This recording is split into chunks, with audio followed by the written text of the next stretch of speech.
So listen to this and think of who in politics it reminds you of, which groups, which ideology, and who it's most often used against.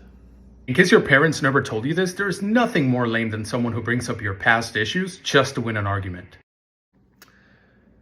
So I most often hear this loser talk, as that guy says, from politicians and civil rights organizations and activists, particularly directed against the white community, against the American community. They blame us today for things that happened before any of us were born, and they ignore any good we've done in the past. They blame us for slavery, but not for freeing the slaves. They ignore the fact that blacks, Jews, and American Indians also participated in slavery. Even the Trail of Tears, the American Indians had slaves on their Trail of Tears. And they also conveniently ignore the Mormon Trail of Tears, where the Mormons were pushed across the plains into Utah for threat of violence, which was sanctioned by the governor of, I think it was Illinois, back in the 1800s.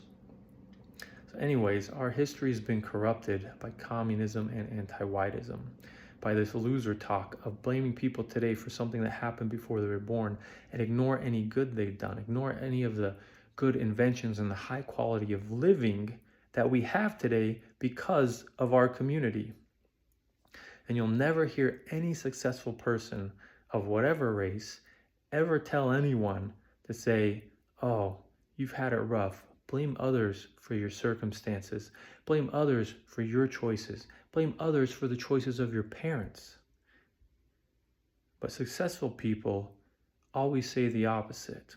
Take responsibility for your life today and for the circumstances of your life. Stop making excuses.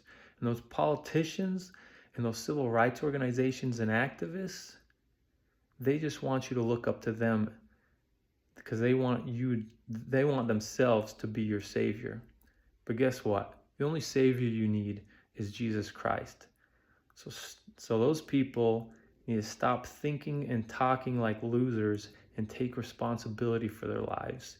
Do something positive in the world today.